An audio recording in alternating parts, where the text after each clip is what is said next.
सर्वांना क्रांतिकारी जे होते, सर्व वंचित 59 जाती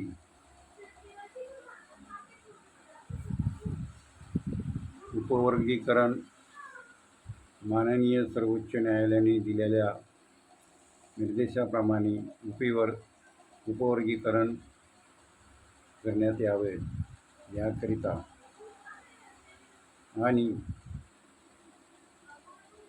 जाती न्याय जनगणना झाली पाहिजे याकरता लोकशाहीर अण्णाभाऊ साठे स्मारक वाटेगाव या ठिकाणचे आणि चिरागनगर या ठिकाणचे लवकरात लवकर अंमलबजावणी करण्यात यावी हा विषय घेऊन मी आज रात्री 12 वाजल्यापासून उपोषणाला सुरुवात करीत आहे. उपोषण करताना कुठलीही मानसिक किंवा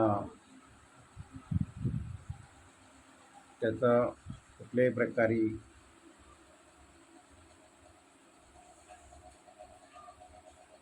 कुणी असं त्याच्यात मतीत अर्थ काढून की हे मानसिक आहे म्हणून अतिशय जबाबदारीने उपोषण मी चालू करत आहे. या उपोषणाच्या दरम्यान वाचा त्याग, अन्न त्याग, पाणी त्याग या उपोषणाचा या प्रकारे उपोषण चालू राहील.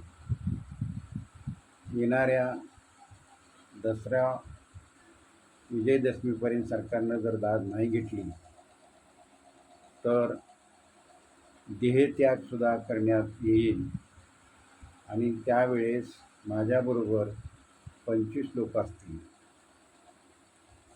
तर प्रशासनाला बिटीस न धरता किंवा सरकारला जबाबदार न धरता समाज बांधवांना मी विनंती करू इच्छितो की आपण आपसमध्ये झगडे भांडणे न करता आपल्या महत्त्वाच्या मुद्द्याकडे लक्ष केंद्रित करावं, समाजाच्या हिताचं कार्य करावं आणि ही आपल्याला करणं अत्यंत गरजेचं आहे. आपल्या विरोधात गेले जाऊ द्या, हरकत नाही. आम्ही कुणाच्या ताटातलं मागत नाही. आमच्या मालकीचं आहे, आमच्या वाट्याचं आहे तेच मागत असतो.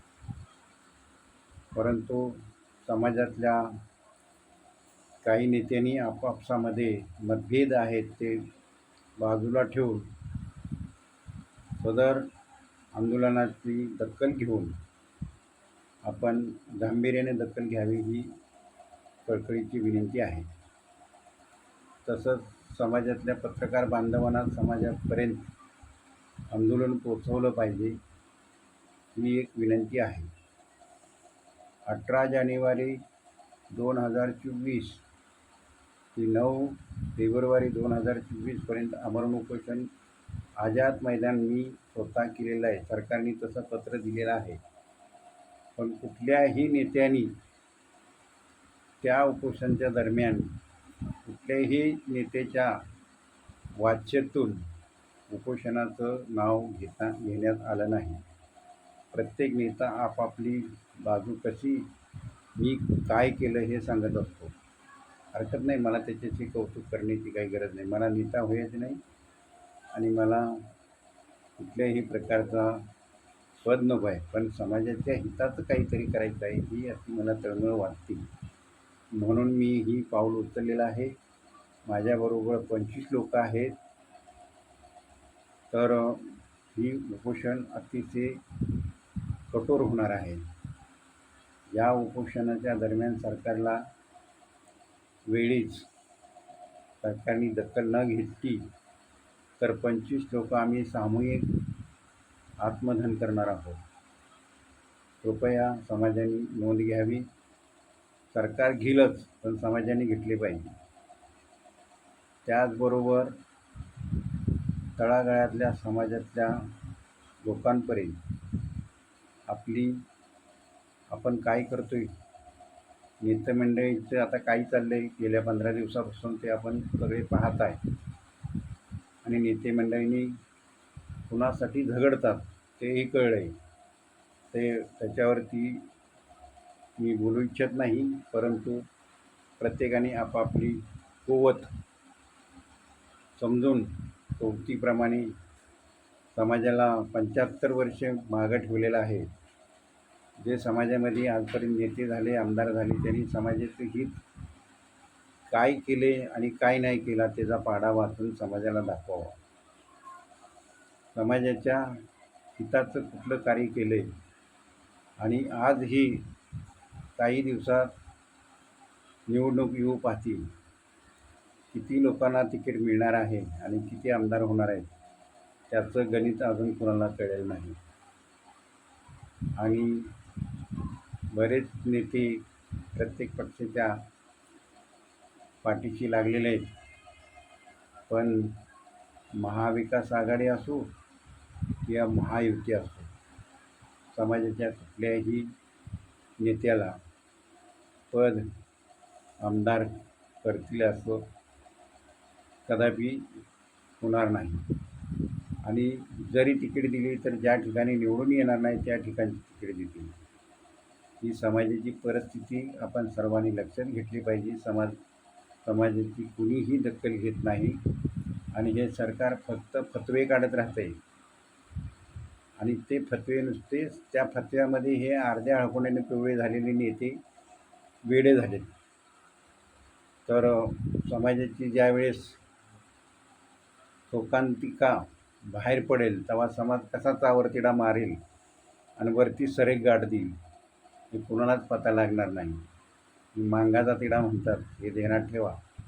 आणि खरंच तुम्ही अण्णाभाऊ लहुजी फकीराच्या रक्ताचं असाल, खरेच लिंगायत मांग असाल आणि त्या महामातंगीच्या घटाच्या सुरुवातीपासून मी उपोषणाला सुरुवात करत आहे, तरच आपण या उपोषणाला पाठिंबा देऊन समाजापर्यंतची कळकळीची विनंती समाजाला पोचवणे.